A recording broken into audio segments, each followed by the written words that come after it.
So you are here at the Wisconsin Tableau User Group meeting. This meeting is being recorded and it will be posted to YouTube afterwards. But we're going to kick things off with just an overview of what we have planned for today.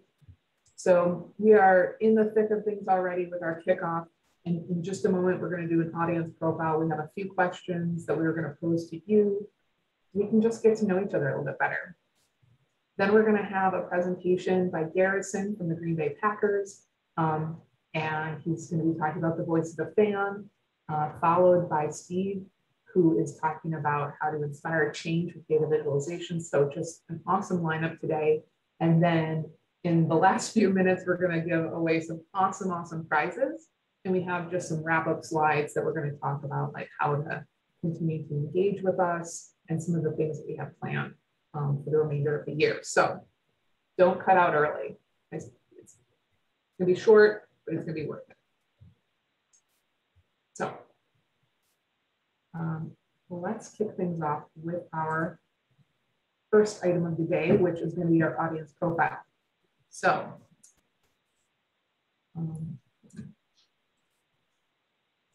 okay, so in Zoom, there should either be a pop-up or a polling option, and you should be presented with the question and some possible answers. This first question is multiple choice.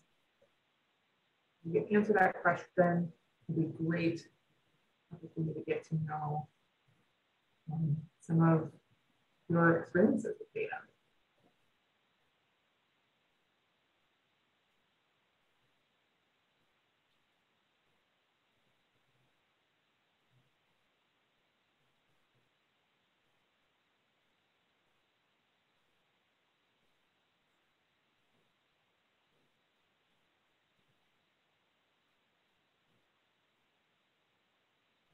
I'm just giving everybody time to find that polling section and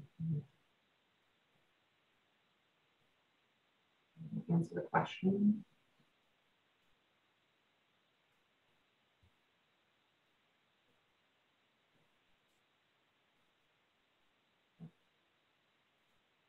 We've got a few people that are living the good life and have things that are near perfect. Exactly. All right, so the results of the poll are in. The winner by far is the first item that my stakeholders just want to see spreadsheets and they don't buy into the value of graphs. I'm in finance, I get that. I'm a very happy guy because had this not been the case, there'd be no reason for my presentation. I'd have to leave. So thank you for indulging me with this question in particular. And I do want to know those 12% of people where everything is near perfect where you work. A lot of people would like to join you. Exactly. Actually, Josh Wilson just asked in the chat, what's their secret? So if you do have any advice or you have some sort of like, I don't know, magic sauce, and where do they work? Yes, Ginger. Definitely use the chat and send that message to all panelists and attendees so we can learn from you. But we are going to move on to our second polling question. You should see a second question. So of these famous Green Bay Packers, which one is your favorite? It was hard to narrow it down, so I almost picked my favorites. So there's probably some bias already.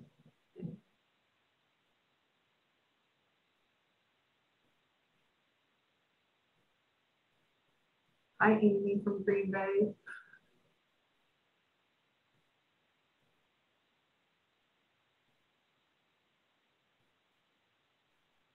Wow, strong showing for Reggie. Yeah, it's pretty awesome. I don't know whether attendees can see the results, so. Oh, sorry.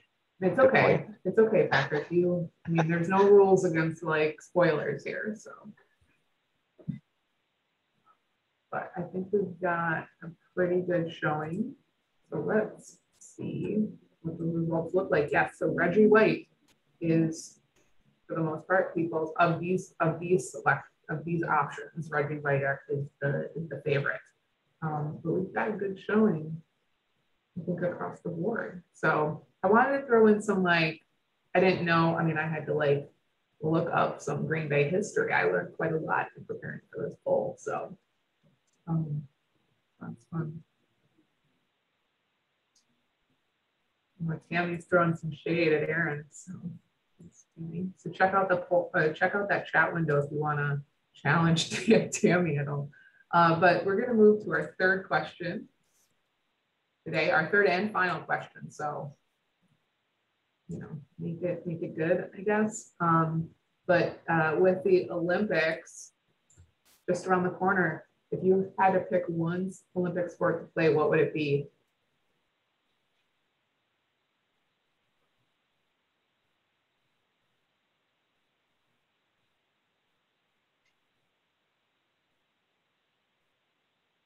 And so, yeah, I mean, there are a lot of Olympic sports. It was hard to select just a few. So I kind of,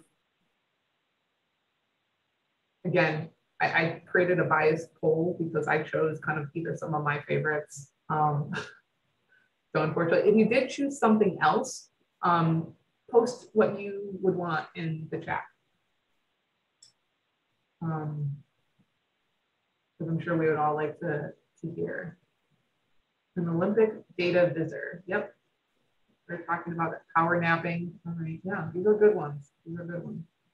All right. Well, thank you guys so much for participating in this poll. It's exciting to hear from everybody. But you should see the results of this final polling question. You know, a decent number of people said something else, but we've also got a lot of beach volleyball fans. Like, I love that. So quite a good mix. So thank you guys all so much for participating in that. It's great to learn a little bit more about you. And with that, we're going to move on to our next agenda item, which is going to be our first presentation of the day. I'm going to turn it over to Patrick to introduce Garrison. Thanks, Brandy. So before we get started, I do want to note that our giveaways later in our event today will be based on your participation in the Q&A. So this is a webinar, not a Zoom meeting. So we have both a chat and a Q&A.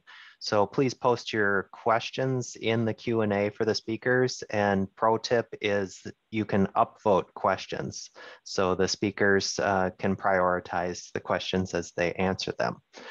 But our first up today is Garrison Cummings on Voice of the Fan. I've been looking forward to this presentation for a few months now.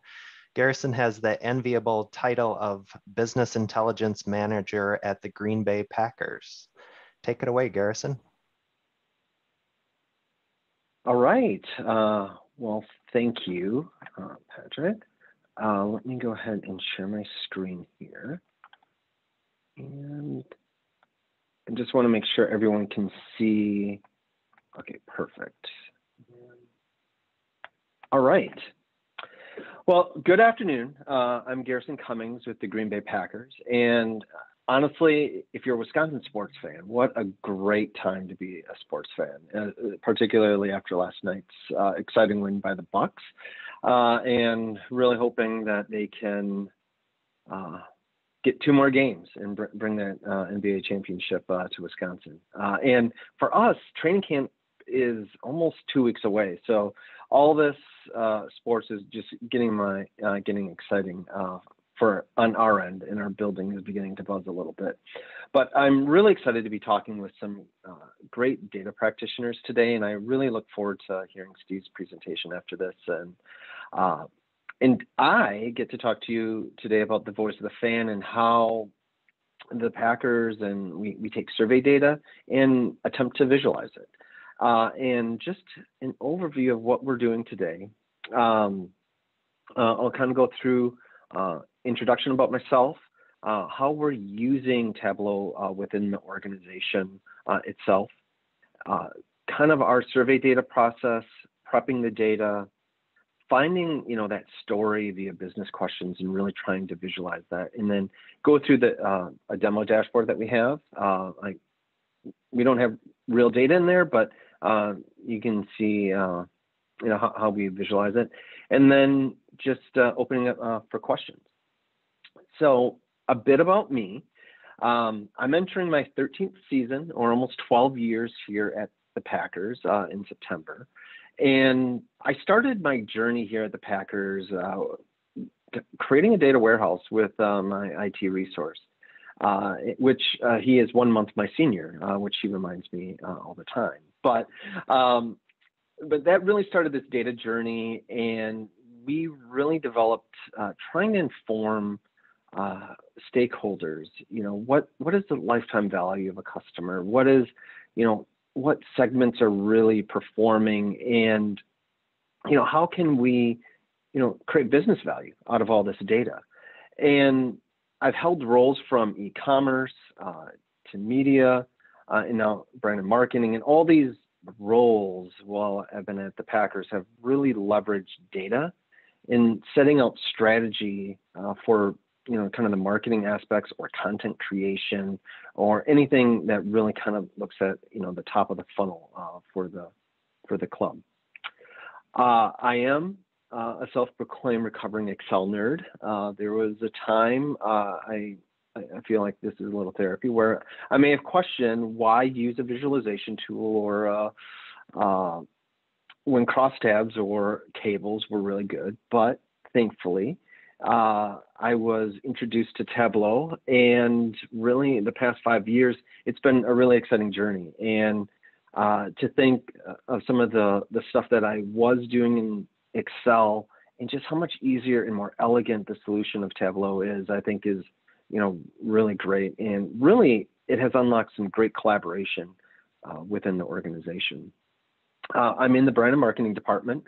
And although we talk a lot about football, the team that I'm on really kind of talks about marketing analytics and fan insights. We try to kind of understand, the motivations of the fan beyond just, seeing the team win and having, a great season. There's other aspects that we really want to try to make sure that we can address and actually find more fans and to have them become, maybe not necessarily casual fans, but avid fans that will follow us throughout the season, or throughout the year, I should say, in season or out of season.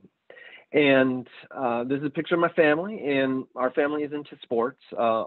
A large part of my life is dedicated to it, and we do spend a lot of time watching and enjoying my sports that my children are in. We're also into a lot of Marvel movies, and just, I guess, the Marvel universe. My son has really leaned into reading almost as much within Marvel comics, and he can definitely tell me about all the things that are happening in Loki that I don't really understand, but he's able to give me kind of that path. And when we do have downtime, we spend time cooking with my daughter, who I do have to say, she is an experimenter. So I think there's A/B testing in her future. She likes to improvise with baking cookies, but not necessarily following the directions. And sometimes these are great results and sometimes not so great results. But overall, you're still going to eat a cookie. But honestly, being able to do data work and in sports has been a really great thrill for me. For these past 13 seasons. So how do the Packers use Tableau? And, I'm actually excited to say that all areas are using Tableau in some fashion. Football uses it. But again, just to make sure, I really have no clue how football is actually using this type of analysis or what they're working on, but I do know they use it. And, but on the business side, we're using it quite a bit. Like I said, a lot of things that we had were in Excel, but, we have a sales and business development area that really uses it to unlock insights. We have our finance team. We have our e-commerce team that really kind of drives, and then obviously the brand and marketing team. And we all leverage the tool in so many different ways. And, we really try to, answer those business questions. Now, for my area, brand and marketing, I would say that a lot of times we are asked, for a number or kind of like a crosstab. But really what we've been focusing on is moving beyond spreadsheets and PowerPoints for these last 5 years. And really where we're at now is democratizing this data and really unlocking fan insights through fan visualizations. And I think what's fantastic is as we share these, we get more questions and more ways to dive into data. And because we come with so many different perspectives and not just being, in the minutia of data, we really can try to find different areas of analysis. And really our goal, particularly in our department, is to create a collaborative process with our stakeholders. So a lot of times our process has really moved towards, we will get asked a question, and if we believe could be best suited for visualization, we'll create a proof of concept. We'll work with them, we'll get feedback, and then we'll start really populating that data set, in that visualization. And I'd say we've been doing that for the last year a lot more, creating that model. Whereas before we would create a visualization and then it's like, oh, okay, the data's not prepped right, we have to change it. Now we've kind of really started looking at the top level, getting feedback, and then as we dive into that data set and into that visualization, we begin to iterate and begin to really get into like different aspects, of those questions. And I think that's just been a really fun process. And to see, the data literacy just throughout the organization improve. So kind of the area that, what I'm focused on for today's presentation is really our survey data process. So, really our problem when we're kind of looking at this is survey data is not easily visualized. With the type of data how we get it back, and maybe in your organization, the data that you get is very, kind of the output is a little easier to consume.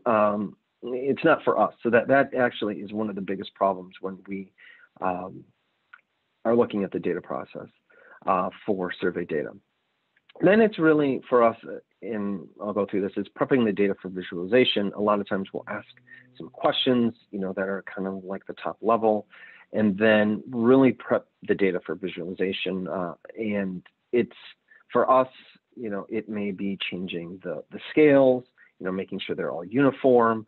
How do we get, the open-ended questions and actually drive insights out of that? And, the result of all this is to find some awesome insights and then repeat this process over and over again. And I think that is where I think the magic of, visualization really happens.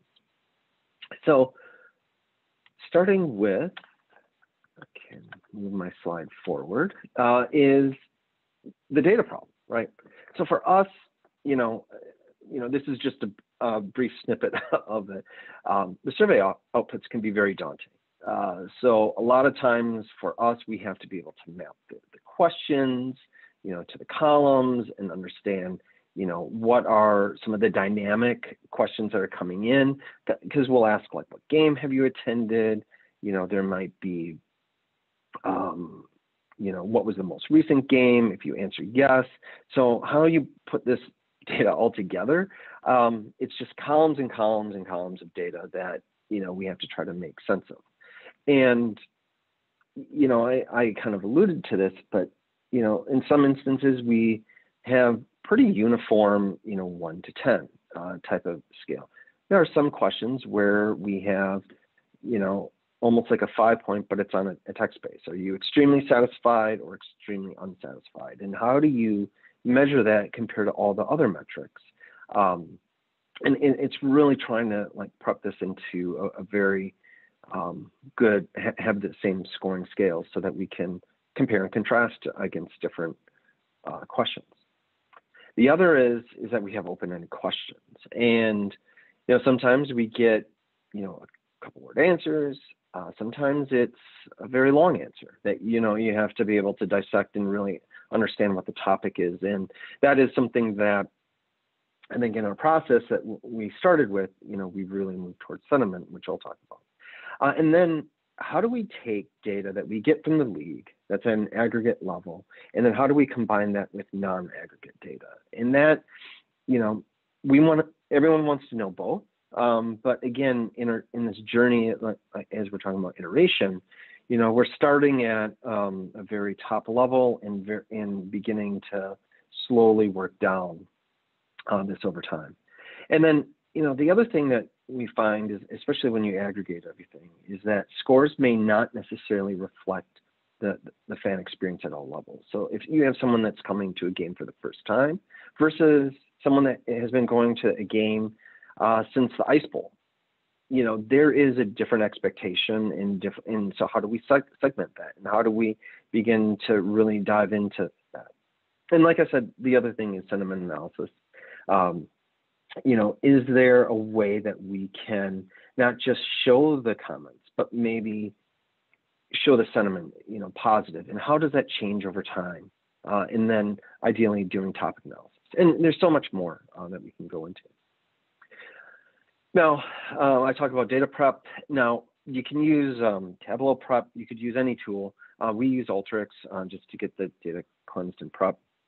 And I do want to emphasize is when we are doing this, starting out, particularly in the proof of concept phase, data prep is probably 80 to 90% of the time of doing the visualization or preparing that proof of concept. And really trying to make sure you have the data laid out the right way. How can you make sure that you have good dimensions and measures and that sort of thing. And then the other thing that we do within data prep is in Alteryx, and I'm sure there's other tools out there, we leverage the sentiment scoring. Now, this is one that I would say has really, when you have tools that you can, create an automated process. For us, we can tweak that sentiment analysis, kind of that where's negative and where's positive, to try to get the nuance of like when there's sarcasm. You're not always going to get that, but I think we have gotten to the point where we can identify at least between 80 and 90% of the sentiment in the right way. Now, we do go through this on a line-by-line basis, but instead of us having to read it and figure it out, a lot of times it's verifying and then changing. So that process of like getting good data now all of a sudden is becoming a much easier process. And then topic tagging, I mean, unfortunately, this is still a manual process, but that is something that we're working on in the future to really kind of reduce that time that we are spending going, line by line.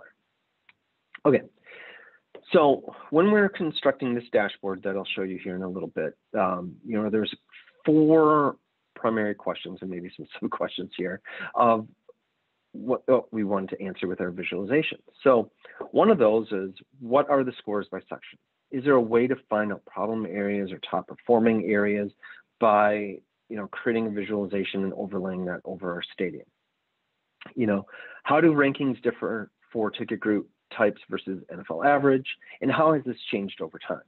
And a lot of what we do within the NFL and clubs is, we will get data that kind of ranks us within, let's say, a similar type of club, and then we also have the overall NFL, so we can kind of find ways that we can maximize the experience for our fans. And then the other is, what are the top themes and feedback? How can we make this very quickly for someone to get into and understand, okay, well, here are the top 5 that you see, and becomes very easy through visualization.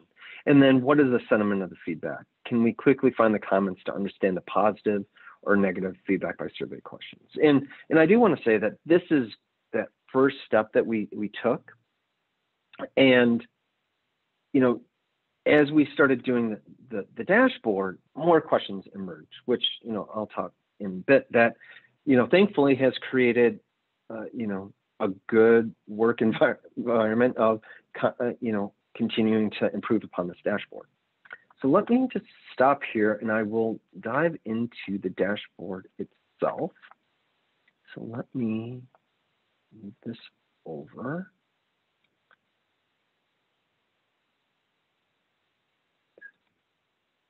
All right, can everyone see this? Take that as a yes. Okay, so here's kind of, and I do want to iterate, this is demo data only. It's just for demonstration purposes. So, so we can, put it on this call. But I think it does kind of like represent some of the challenges in what we're trying to do. And if you can imagine, we do this all in PowerPoint previously. So, I mean, you would almost have to save this and go back. Now, this is something that stakeholders can actually go into and look at any time. So I'll just kind of go through the construction of this dashboard a little bit. So we have kind of these like top questions that we have from game day satisfaction, how people are arriving, their departure, the food and beverage, game entertainment, game day staff. So a lot of questions that we can go. And what stakeholders can do is they can toggle between all these questions, and they can see our average, how our season ticket holder base is doing, how our club seats, and how our single game ticket buyers are looking. And you can tell it's demo data because it's over 10, 10.3, which is, 10 is the highest you can go. But, let me get into something like departure here. So you can compare this then to the NFL average, for the season. And then you can see how we perform by the ticket groups as well. And then we can also see what we're looking at by rank. Now, one thing as you go through this, and we mapped the kind of the average score into the segment. In other iterations, we're putting in what the single game ticket buyer, the club seat, and the season ticket holder into the tooltip. But for this, just kind of showing the score. So you can actually go through and as a heat map, find different areas, let's say for overall arrival, maybe there's certain areas where the experience isn't as great. So looking at maybe season ticket holders, we can, dive into maybe this area of people entering Oneida Gate or another area, is there room for improvement? If we look at something within stadium technology, which would include Wi-Fi areas, we might be able to use this, we'll be able to use this dashboard to really try to find the problem spot where some of these areas are, so that, when you have it on paper, it doesn't necessarily always tell you that, there looks like there's an area right here. Here it's really good, here it's bad. Maybe we should look at these two sections together and really look at it. Or up here, are there different areas that we can improve upon? And then obviously going through, the scores by year. Now, one thing that I did in here, we had someone that had already put in the coordinates.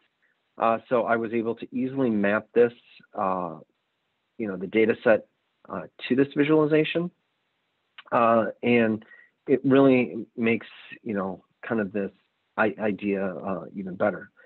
One thing that I did do to make this in a way like presentable is I used containers. And I know, for myself, I found containers to be one of the best things from like developing a dashboard, because before I was like, okay, well, how do I drag this average, and how do I combine these in containers? And I know there's with the medicine Tableau user group, there's a presentation on it, and I think that is honestly probably the one thing that I really like, is to make it so clean and make it something that it doesn't break for other areas. Now, the other area I wanted to just showcase here, and just to make sure that we have time for questions, is kind of the survey topics and questions. So one of the areas, let's say if a stakeholder wants to look at stadium operations and they want to, look at different topics, they can actually see it, and it's color coded by sentiment that we were able to put in. If you wanted to focus in on a particular element of that category, let's say food and beverage, having more food and vendors in the stands looks to be like one of the more negative comments of that topic. And then here, if I had all the comments, it's filtered in by food and beverage. And I think right now I just have positive selected here. Let's see here. Oh, yeah, I'm sorry. You can actually see the section in the sentiment category in the topic. And if I had the question, the comment here, you could actually see that. And again, you can begin to really look at, where are some of the positive or negative areas. So that's it in a nutshell of that. And again, using these kind of as a proof of concept has really allowed us to ask other questions, right? So one of the things is, how do we make sure that we're showcasing, as an example, if we want to put in the year or by game day, by weather, did we win or lose?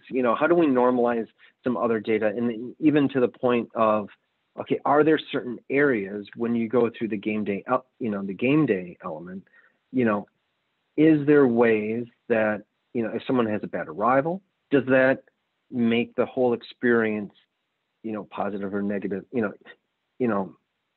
a good, a way, does it affect other scores?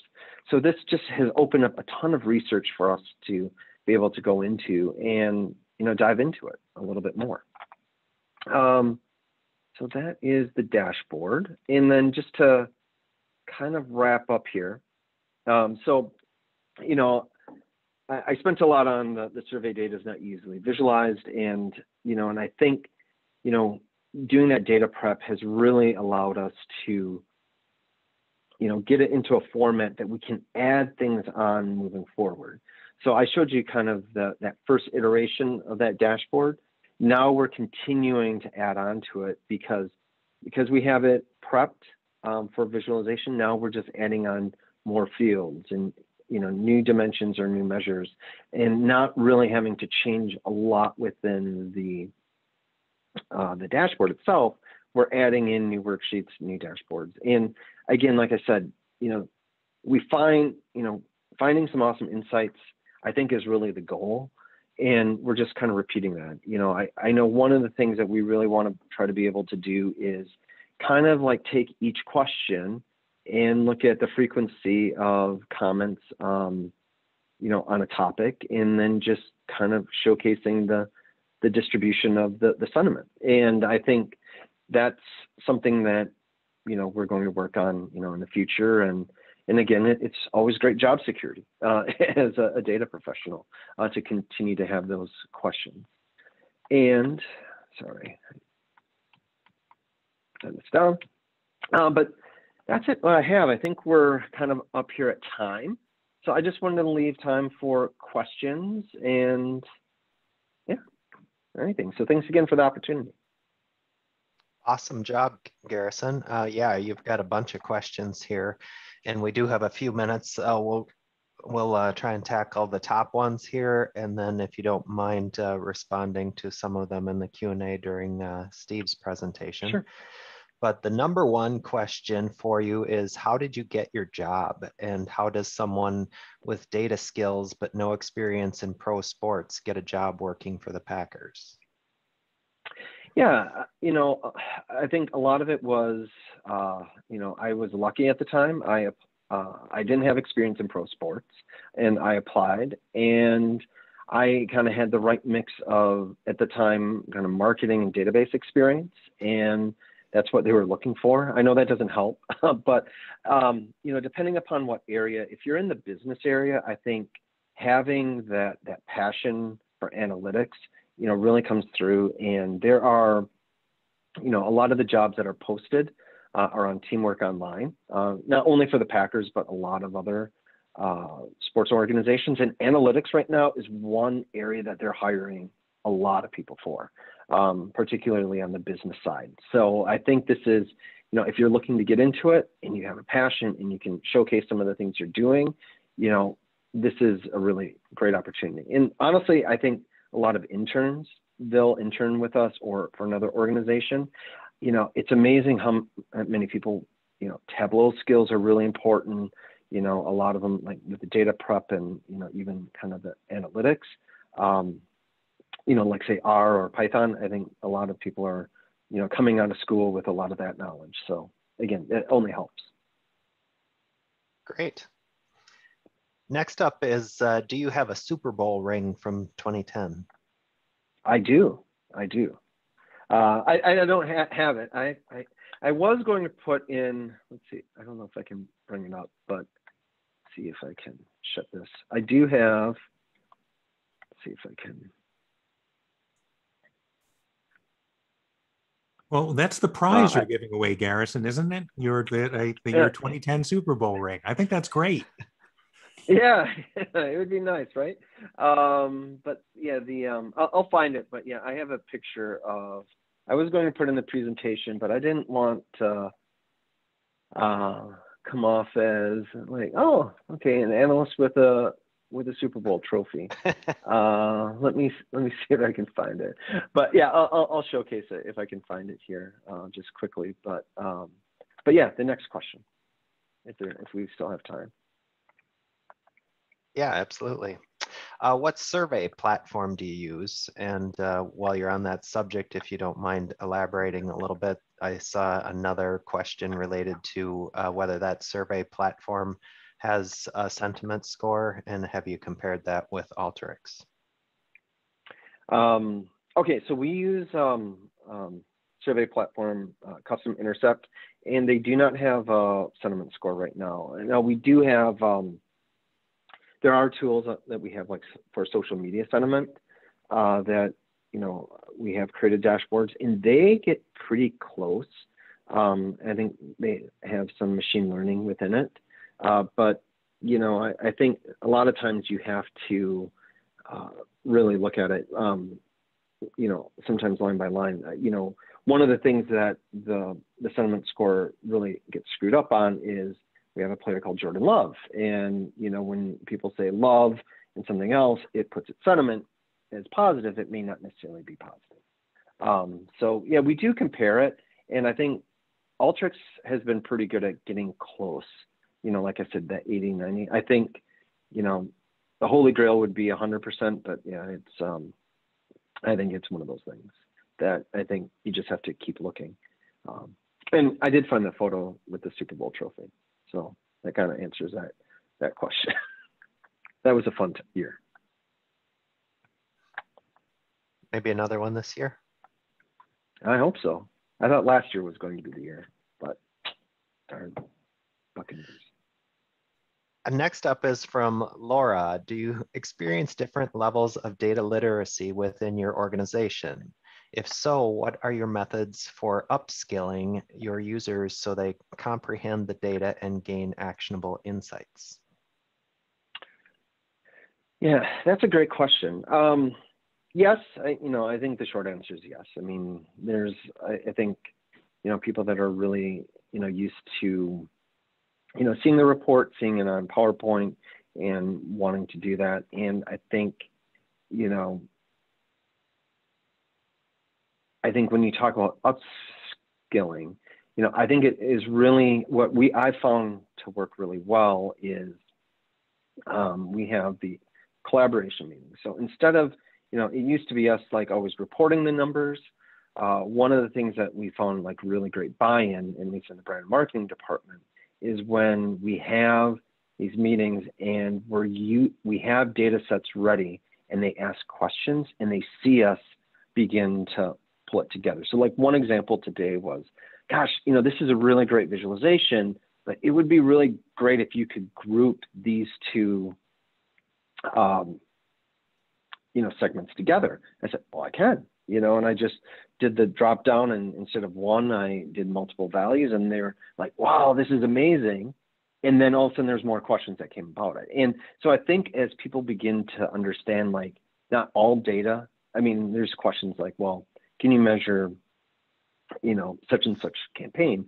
Well, I might not be able to, right, with radio, but, you know, there's some areas that we can try to find correlation and, you know, try to build that understanding there. And I think the organization and people really start understanding, you know, what questions to ask. Very good. We're going to sneak one more question in here from Rachel, and that is, what do you think is the most interesting change the business made as a result of using this dashboard?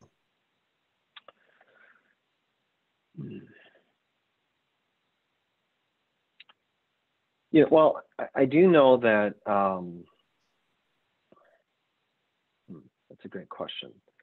I would say, you know, I think, well, one of them is, I know our food and beverage, they've gone to making it easier to, they're called grab and go stations.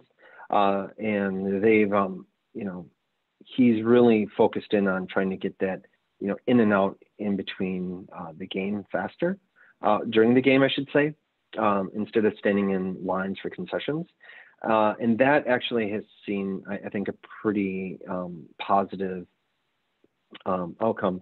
Now, we implemented it last year, so the problem is we don't have survey data from last year. So now, like going into this season, we'll be able to see it. But I know that is going to be one of those that I think everyone is really excited to see. You know, what are some of those? But you know, it could be anything from signage that we do to make it easier.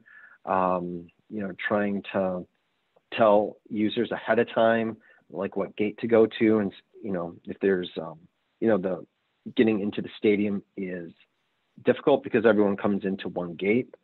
We try to do kind of pre-marketing to them of like, make sure you enter this gate, and, you know, so that they can get to their seat and get through in a faster timeline. So, I mean, those are some of the things that we're focused on. And I think there's only going to be even more. Awesome. Thanks for the presentation today, Garrison. Great job. And yeah, if you don't mind, there's a bunch more questions queued up for you. And Okay. With that, we'll move on to our next speaker, which is Steve Wexler on inspiring change with data visualization. Steve is an author and Tableau Hall of Fame Zen master. And if you're not familiar with Steve, he's one of the founding fathers of the Tableau community and all that it is. So we're very privileged to have him join us today. With that, take it away, Steve. Hey, Patrick and Brandy and Garrison, thank you so much for having me here today. I'm sure we're all looking forward to doing these things in person. This feels like this is my 5,000th Zoom meeting. I'm sure we all feel this way. Though I did just get back from Atlanta, an airplane where I did a workshop in person. So I think this stuff is all coming. In any case, let me share my screen. I'm going to start with the results of the poll. So the fact that 3% of people here said, my stakeholders just want to see spreadsheets and don't buy into the value of graphs. Either it means, by the way, this is the responses is the order that I put stuff in. So maybe, you know, part of this is the problem with the survey is the way I presented this. But my focus and my passion is now on these first two items. Stakeholders just want to see spreadsheets and crosstabs. They don't buy into the value of it, which means they don't buy into the value of everything you're doing. And my stakeholders insist on bad chart types. Hey, you know, this is fine, but it would look way better with a 3D pie chart. Or you know what, even better than that would be packed bubbles. So how do you deal with these things? So on one level, I guess I'm delighted. On another level, well, this is really unfortunate. This is still the state of affairs here. So with that in mind, I want to discuss some, I don't know if this is so much give you a pep talk, but just realize you have the abilities, and Garrison kind of showed this, though his organization clearly buys into using data and visualizing that data, but you have it in you to change your organizations. You know, you may not create a visualization that changes the whole world, and I'll show you one example of that, but you can change your organization, and the satisfaction and gratification that you get from that is just wonderful. So very briefly about me. I'm the founder, principal, and sole employee of Data Revelations. I was Tableau's inaugural Iron Viz champion. That was back in 1957. I am a Tableau Zen Master Hall of Fame member within the data visualization community. I'm certainly proud of those two things, but the thing I'm most proud of is being one of the 3 authors of the Big Book of Dashboards, and now the sole author of The Big Picture, how to use data visualization to make better decisions faster. My excitement, my passion now is not so much about deep expertise with Tableau, although I still do that. It is more about getting people excited about how transformative data visualization can be. I show this slide, or a variation of it. I didn't say the word variant, by the way, as that gets people really stressed out, or a variation of this. In virtually every workshop and presentation I give, you are encouraged to disagree with me. Yet the forum for disagreement is a little difficult because I'm the guy speaking. There are only several speakers, but you can type in chat in the Q&A, you can follow up with me, etc. But if there's something that doesn't resonate with you, or gee, that hasn't been your experience, I'd like to hear it. Good things happen as we debate these things. As you say, wait, I think there's a better way to show this than what you're presenting, or that may be your experience, but in my organization, this is what I've found. All right, so you are encouraged to chime in. I'm curious if you have ever seen this chart. Well, give me a yes or no in chat. If you've seen this chart, in Menard's chart, cart figurative map or statistical graph showing Napoleon's attempt to conquer Russia between 1812 and 1813. So I'm just seeing these things come in. I'm seeing a bunch of yeses. I'm seeing a bunch of nos. So why am I showing this really odd shape? And I'm not going to explain how to read it. I don't know anyone on the planet who could just look at this and go, oh, I know exactly what this is trying to show me. In any case, why did so many people say yes? If I were one of the no's, I'd be going, well, wait a second, am I supposed to know this thing? Well, this guy kind of made this thing infamous. This is a picture of Edward Tufte, and that is his seminal work from 1983 called The Visual Display of Quantitative Information, in which he writes, this may be the best statistical graph ever drawn. And you know, he's been given workshops, and this visualization from Charles Menard, by the way, that was done in, I think, 1869. He was a civil engineer, and he used data visualization to help better understand a lot of the conditions within France and Europe to build better railroads and better infrastructure. This was not about that. This is kind of his swan song talking about the folly of war. But in any case, some important person has said, this may be the best statistical graph ever drawn. Now, here's another chart, and people, well, they wouldn't argue that this changed the British healthcare system. It changed British healthcare for sure.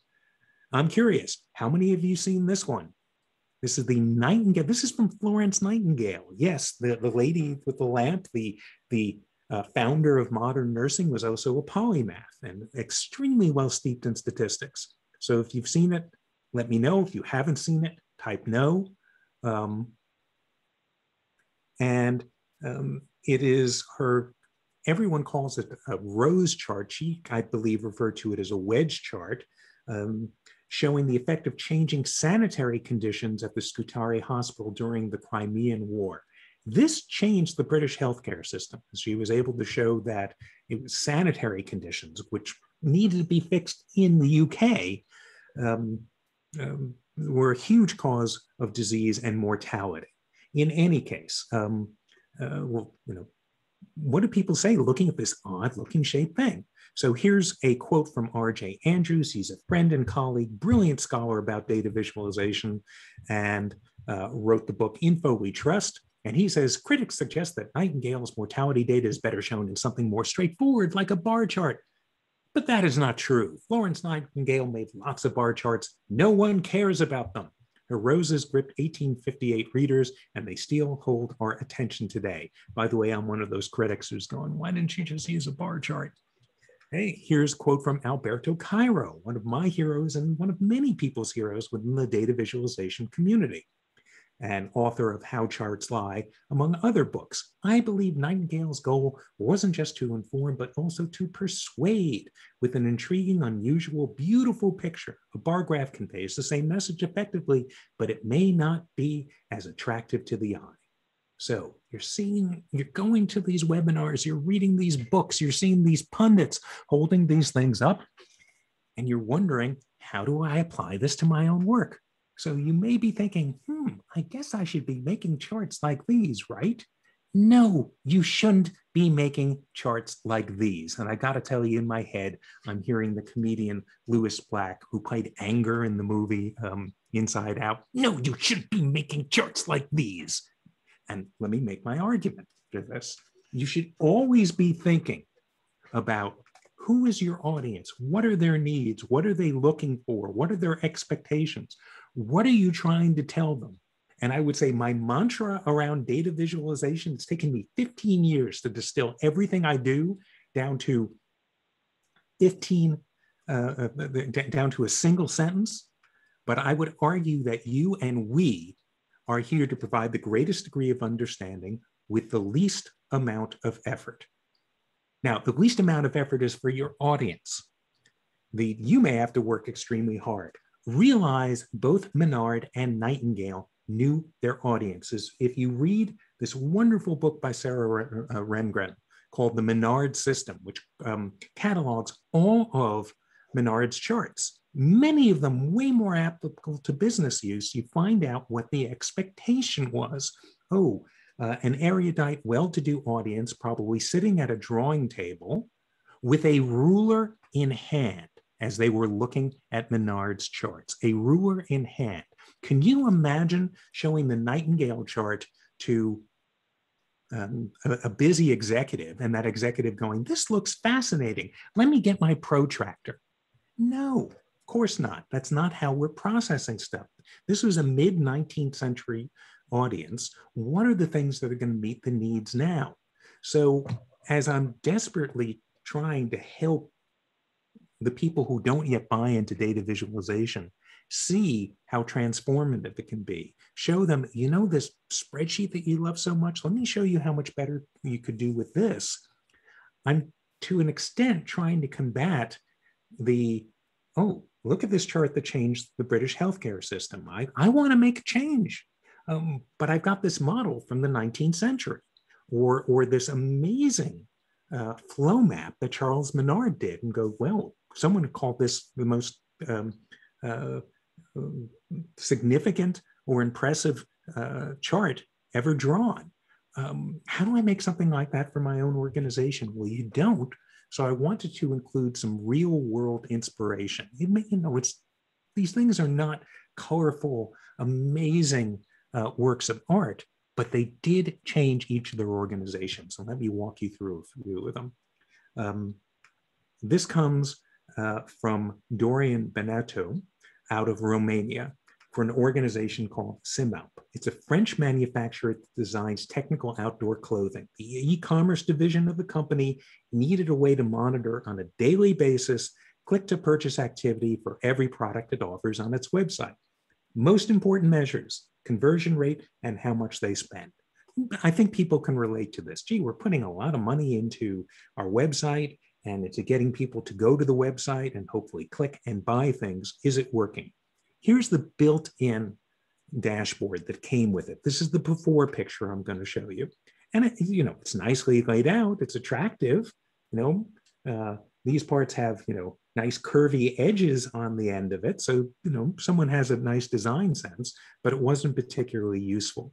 Here's the after version. And I'm showing this because it solves so many problems elegantly that come up again and again and again in data visualization. Okay, let me start by showing you the top of the dashboard. And so what we have here are the bands, or big ass numbers. And I'm laying a line in the sand here. I'm the guy who came up with that term. In any case, he's saying not just that, telling you the bands are also your color legend. The teal means conversion rate.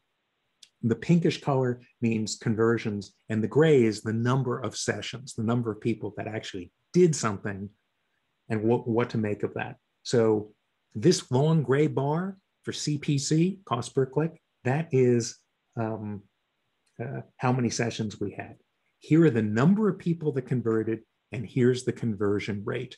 By the way, if you look at number 5, look at this, it's just about the length of number 7, but the gray bar is way shorter, which is why we're getting a conversion rate that's roughly twice as big.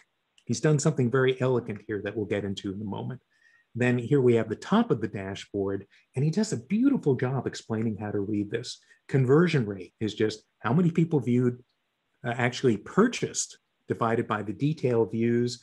And this may be the only bar in bar chart I have ever seen that actually works. The gray bar is how many people viewed. The white bar is how many people added to the cart. And then don't abandon the cart, how many people actually purchased the thing. Then we have over here the different type of views, organic views, potato views we've paid for, etc. And the power of the little red dot, it amazes me. The smallest thing on the dashboard is something that catches people's attention. I guess we have a problem there. Yes, that's exactly what you have there. And the impact was profound. It changed the organization. The report completely changed the way the company runs its e-commerce business. The CEO, head of operation, head of marketing review it every morning because it allows them to make better decisions faster. Data visualization, really well done, real world stuff. And I do want to show you some stuff that I think is absolutely brilliant because it crops up again and again and again in data visualization. Here's a little snippet, something that I do in my dashboard workshops. How would you show this percentage of goal? Oh, North made 95% of goal. South, 105%. Whoa, they crushed the goal. East, 65% of goal. By the way, this is why you don't do donut charts. How do you show something that went beyond 100% in a donut? In any case, here's a great way to show this. But astute workshop participants will say, well, wait a second. Are the goals the same? Maybe, East is way behind, but maybe their goals were modest. And West is way ahead. Maybe their goals were gigantic. So West crushing the goal may way more than make up for East. So don't we need to show the actuals? Well, that's what Dorian is doing here, very compactly and in a short amount of space. Here's the actual, and here's the percent of total. Great job. Next example, reimagining pharmaceutical study results for 2 audiences. This one comes from Nicole Nussbaumer-Knaflick, now a Madisonite. She is moved to Madison, Wisconsin. She is the author of Storytelling with Data, and is really does stellar work. And I asked her if she could submit a real world example of visualization that had a big impact. So we've got a pharmaceutical company made up one. This is a real thing. We had to change all the names. Pharmaceutical company Universa concluded a marketing study comparing their recently FDA-approved anti-anxiety drug to the primary competitors. The study included patient participants who had taken both. This made-up thing is called Mercalax, and the competitor product for a set period of time. The results showed that the survey participants marked preference for Mercalax versus the competition. Here's the before slide. And one of these images, not the ones with the circle around it, but one of the images really tells the story. Merkel acts way preferred to the competitor. But this was such a source of confusion that people actually thought that people liked the competitor more. So Cole worked with the client and said, well, we need to define the audience. It turned out there were two wildly different audiences. One audience, so get rid of this and change it to define the audiences. One audience would be in a live presentation, at luncheon or whatever, and people are clinking plates, but there's some presenters going to walk somebody through it. The other was a sales call where the pharmaceutical rep has 1 or 2 minutes to make a point quickly. In any case, they ended up making two different visualizations. The one on the left looks pretty complicated. You don't see a waffle chart like this too often. And I'm a big believer in simplicity. So how does this work? Well, it was part of a presentation. So I'm going to do this in a condensed format. Consider a square. Imagine a single square represents a patient in their study. There were 99 patients in our study. 10 people didn't have a preference, 70 people preferred Merkel-Ax, and 19 people preferred the competition. Of the 34 people who liked our product, 34 of the people who liked our product, the 70, 34 cited lack of mood swings, and 29 people cited better anxiety relief. And the rest, it was, well, some other reasons. And they constructed this chart showing, look, people prefer this. And it almost became this seduction of walking people through it. Now, they knew the audience and they knew the way it was going to be presented. For the sales reps, it was, look, 70% like us, 19% like them, and here's why. Boom, done. The impact was, well, it worked. They stopped getting oddball questions. There were way more prescriptions were being written. They got the message across. Now, I do want to bring up that oddball chart. And this is my friend and colleague and co-author and Tableau's chief technical evangelist, Andy Cotgreave. And I want to introduce you to Cotgreave's law. The longer an innovative visualization exists, the probability somebody says it should have been a line or bar chart approaches 1. The moment this arrived in my inbox from Cole and I looked at it, I went, what's this waffle nonsense? Why didn't you just do this? It's a bar chart. Or if you wanted to make it, have units, make it a unit chart. If you wanted to make it look like people, this many people, this many people, this many people. And Cole said, well, we tried that. And just knowing our audience and knowing that we'd be able to unravel it in a certain way, we went with the waffle chart. That was a really key thing. 99 times out of 100, I wouldn't do something like this. By the way, this waffle chart, this is just an incredible piece of work from Lindsay Poulter, who was an Iron Viz finalist. I think she is the best of the best. Rock solid analytics and a really great design acumen. So I think I can count on 2 fingers the number of times in my career that I've used a waffle chart. This thing's really great. All right, I'll walk you through a couple more on this and want to inspire you a little bit on stuff. This partner stratification modeling. So Greg Lewandowski, who's a near and dear friend in the Tableau community, was working for a large entity, and they were asking him to say, hey, show us who our top 10 customers, top 25, top 50. And he was saying, well, why those numbers? Because, well, we've always, who doesn't want to know your top 10? And he started really looking at the number of partners they had, and then how many represented certain pieces of sales. Now, this organization had 25,000 partners, and he discovered something amazing. 25% of the sales were coming from only 9 partners. 75% of the sales were coming from 192. And he wanted some way to get across what this is. So he started with this, your basic bar chart, that 23,000 partners are only accounting for 5% of sales. But how can he try to get this thing across? And he did something kind of out there. He said, imagine each dot is a partner. There are 25,000 dots. 25% of our income is coming from this. 75% of our income is coming from this. Now, how many times out of 100 should I use a bar or line chart or something eye-catching? Here's my answer. I'd say 99 times out of 100, you should use the bar or line. Now, look, the reason this thing works is you don't need to make exact comparisons, which is what bar charts and line charts are great for. Do I need to know that this is it important that I know that this is 1,816 times as big as that other chart versus 1,754? No, I just need to get kind of a visceral sense of this, which is why I kind of did this tongue-in-cheek version here, which is, look, this is so much larger, I can get by without using a bar chart. And the impact was, this was called, it kind of had shock and awe in this thing. He called it the jawbreaker visualization because it was the sound of people's jaws hitting the table below when they had a real understanding about their data that they hadn't had before. And in this case, their sales, and that so much was coming from so few.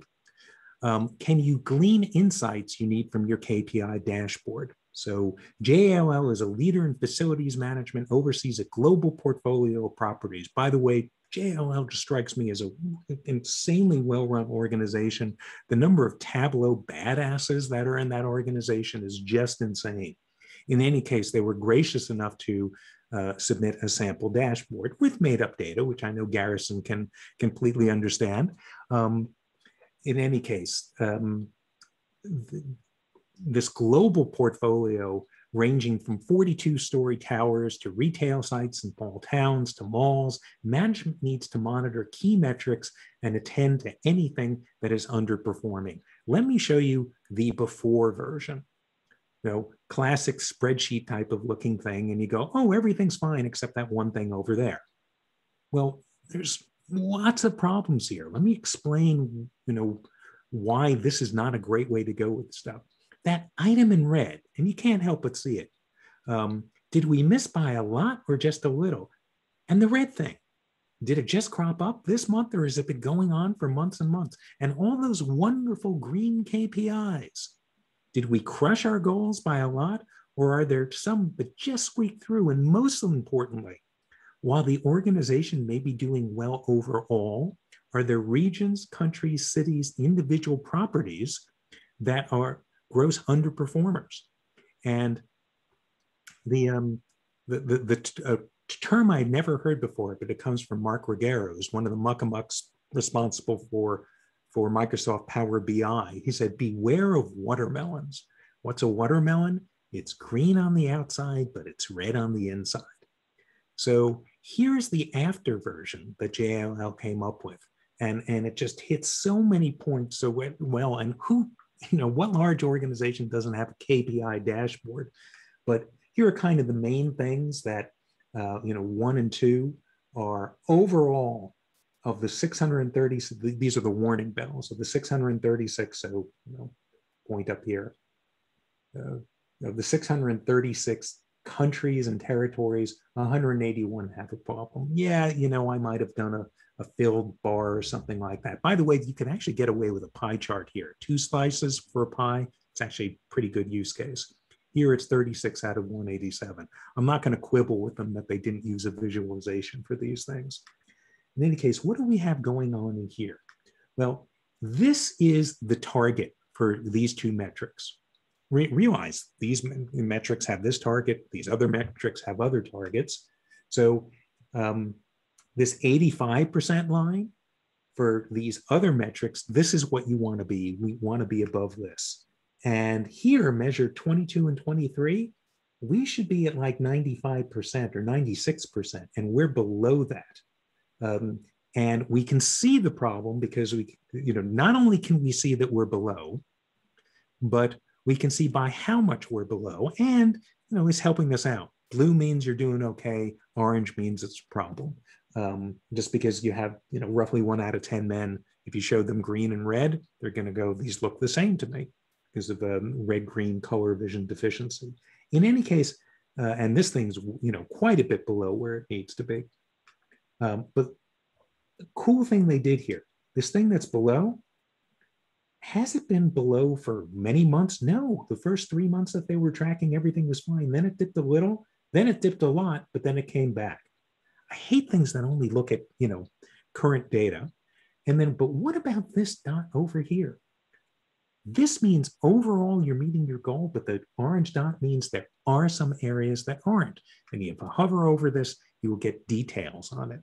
And I've got to say the impact of this, the dashboard is an embodiment of what good data visualization was all about, finding insight that would otherwise be hidden and reducing the time to insight. What used to take hours now just takes minutes. And that's kind of why you're doing all this stuff. Find stuff that you never could have found or to greatly reduce the time to insight. I am actually going to, as much as I'd like to do this, I am wary of the time, so I'm going to skip this particular one. And I do want to discuss with this next person, the possibilities when you're a possibilist.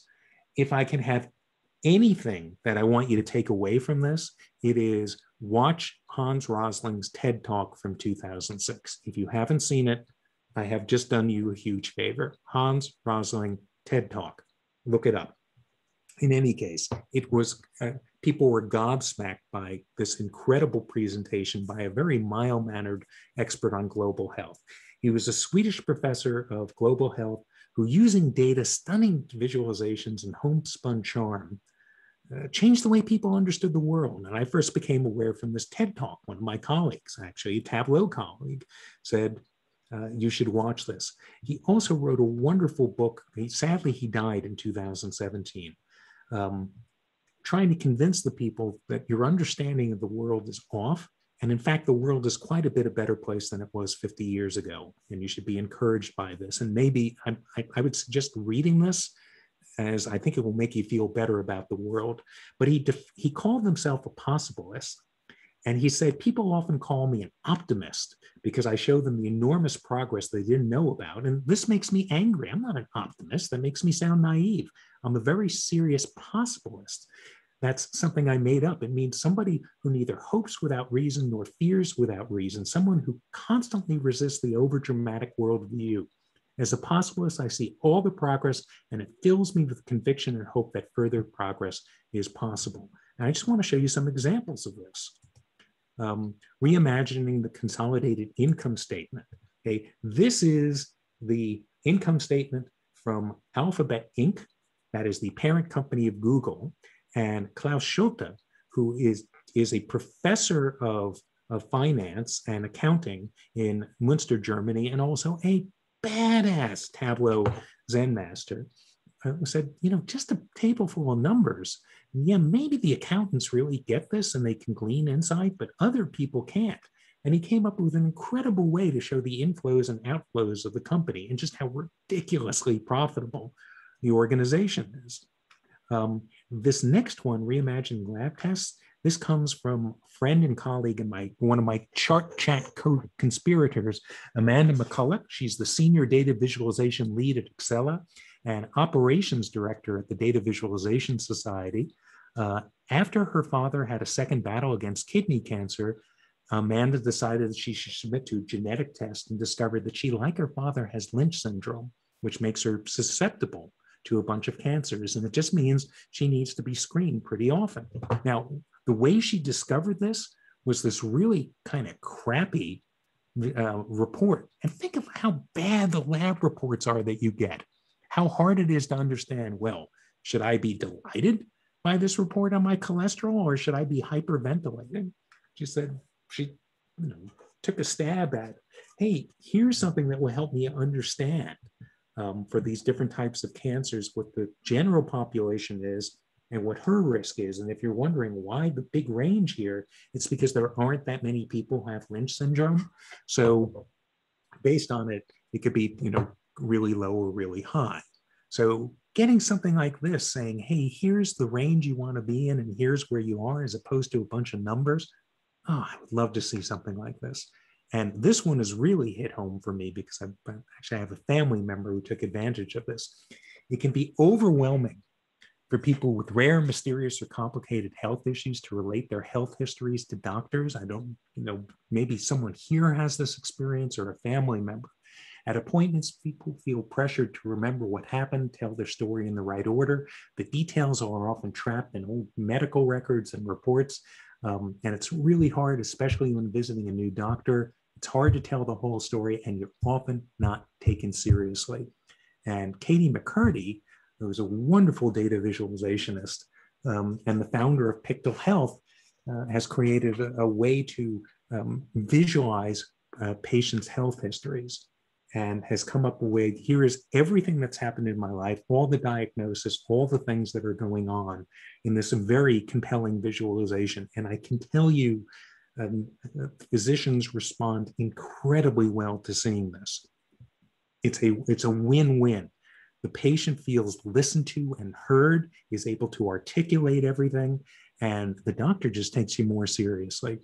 In any case, I do want to share, I've just got to change one more thing here. There we go. A little bit about my story, and then shift to talking about your story. So if you go to my website, you'll discover, in addition to me being, a serious survey data wonk, 80% of the traffic to my website is about visualizing survey data. So it was a real treat to hang out with Garrison today. But you'll see my background is as a musician. I have an undergrad and graduate degree in music, which, by the way, which is why I was attracted to the work of Jeff Schaefer. Published a data visualization that got him into Iron Viz, and I discovered he was a classical trumpet player, and he also has a master's degree in music. And went, oh my God, this guy is a musician who's doing all this great Tableau work. I got to meet the guy. In any case, you can also see there's a huge gap in my music career, and I just didn't do music for a long time. And then in 2005, 2004, a friend of mine comes over with a DVD. We used to go to Blockbuster for those things. And he shared this incredible documentary called Standing in the Shadows of Motown. It was about the Funk Brothers. Funk Brothers was the backup band that played behind all the Motown hits in the 1960s. Stevie Wonder, Marvin Gaye, Gladys Knight, Four Tops, Four Tops, Temptations, just incredible stuff. And I absolutely fell in love with the playing of this guy, James Jamerson. He's playing, he and this guy, Bob Babbitt, are laying down the bass lines of all this, and the stuff's great. And I started woodshedding. I just had to play this. I had to learn how to play this stuff. I was not steeped in this until 2004. In any case, about a year later, a really good local R&B band hires me to play with them. And I'm nervous, as you might expect. It's the first time playing this stuff. And the first set goes great. We take a break. The second set begins, and the band leader says, let's play My Girl. Now, My Girl just starts with the bass. Hopefully you have heard this. If you haven't heard it, well, if you're my age or around there, there's no way you haven't heard it. If you're younger and you haven't heard it, I'm going to say bad parenting. But it starts with this, and hopefully you can hear it.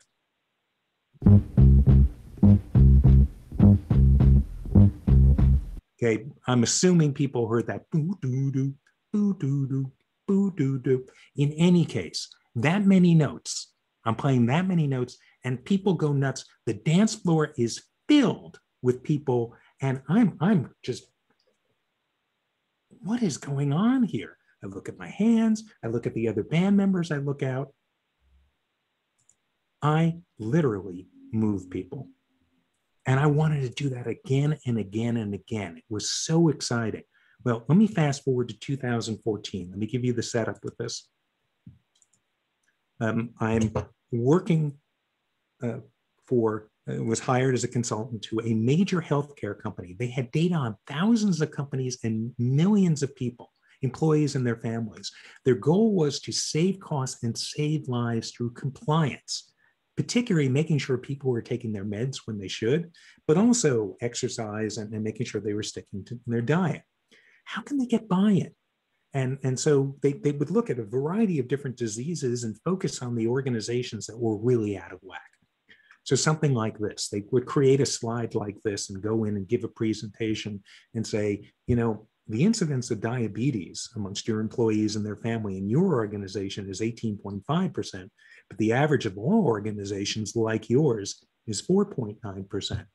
And yeah, they got concerned looks, but it didn't have the impact. It didn't change the way they were thinking about this or move them to action, which is a great question that somebody asked about. What were the results of showing these dashboards, changes in the organization with the Green Bay Packers? This, as nice a slide as it is, wasn't going to change the organization. So we went through a series of things. First, we crafted, this was the first piece of the visualization, where we showed there are 790 different organizations, each one represented by a dot. Dots down here have a low incidence of diabetes, dots up here, a high incidence of diabetes. Well, it's hard to see there are 790 things, so we kind of jittered the dots, and you can probably see most of them are towards the bottom. Then we put this line here and said, this is the demarcation point. If you are above this line, you are in the worst 1%. And then we showed them, here's where your organization is. And I have never had to realize I've been using Tableau at that point, like 8 years. And I made some good stuff, but it was the first time that I saw a visceral and tangible reaction to a data visualization. That it really hit them. They kind of understood what it means to have such a high incidence of diabetes and what an unenviable outlier they were, and that they needed to do something about it. So with the music, I literally move people. With this, I figuratively move people. And my gosh, I wanted to do it again and again and again. I don't think there's anything more gratifying than getting people to see something they didn't see before and maybe change something based on something that you created with a data visualization. So what's your story going to be? And I think you do have the power to start doing stuff like this, but always don't try to make a Menard chart unless that's something that will absolutely work with your audience. Who is your audience? What's the message you're trying to tell them? And always try to provide the greatest degree of understanding with the least amount of effort. That, I think, will be a really good guiding principle for you. And you may not change the world, but you can change your organization. In any case, love to hear from you about stuff. You can go to datarevelations.com. Pretty much you type that, you'll find me. Also, I'm making available some free snippets from the big picture, and you can just go to bigpic.me. That just goes to my website, but it takes you to exactly the right place. So I hope you take advantage of it. Go to bigpic.me, check this out. Hope you'll consider getting the book, probably more for your stakeholders than for you, but it may help you as well. And I think we're giving away a couple of copies of this today as well. In any case, thanks so much for letting me speak. I'll leave that up there for a second where you can find datarevelations.com, and happy to stop the sharing and open this up for discussion. Awesome. Thanks, Steve. Yeah, we're running low on time, but I have a copy of Steve's new book, and it was out on my island at my house, and a friend was over and she picked it up, and she's not a data professional. She's in management, but she's like, can I borrow this book and read it? So yeah, you don't have to have a Tableau license for that book to be relevant to you. One quick question, Steve, and then we'll have to wrap things up. But that question from Sarah is, any advice for keeping the audience in mind throughout the data visualization process? If you can collaborate with them and get them involved with this, as opposed to guessing who they are, but showing them stuff, saying, hey, I'm coming up with this. Does this make sense to you? Is it helpful? If you're using Tableau, you have a very rapid a tool that allows for quick iteration, as opposed to they give you feedback and you can't go back for, it takes you 2-3 weeks to implement. But collaborating with your stakeholders is key. They will help you make stuff that's better. and you will be providing something that they find is truly useful. Perfect.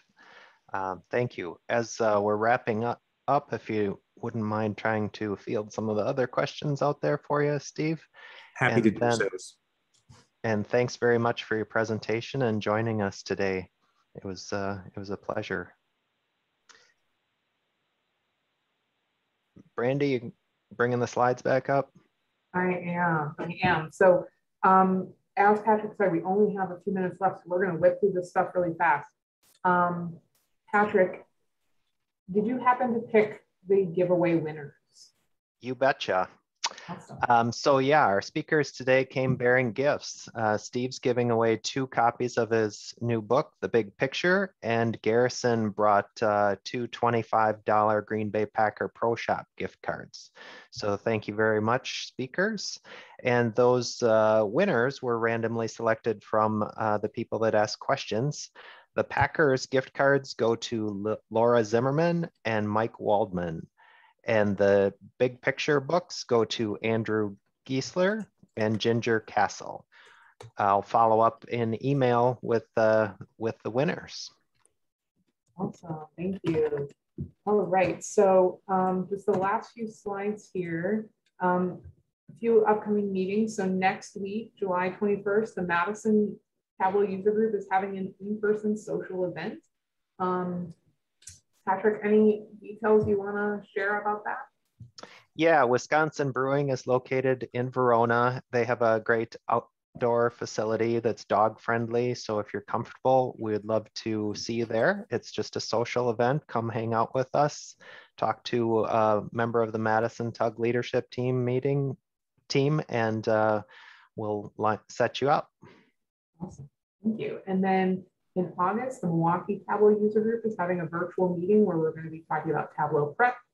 And then in October is going to be the next Wisconsin Tableau user group where we're going to do a whole series about Tableau Server, where we're going to do some beginner stuff, some intermediate stuff, and some advanced stuff that you can do with Tableau Server. If you have any tips that you have found like extremely helpful in whatever stage you are in your use of Tableau Server, let me or Patrick know. We would love to include you as a presenter. It's really going to just be like 10, 15 minutes of you talking about like what has been most beneficial to you and how you have used Tableau Server to enhance your experience with data. So we are looking for presenters for that meeting, but that's going to be the topic and the theme.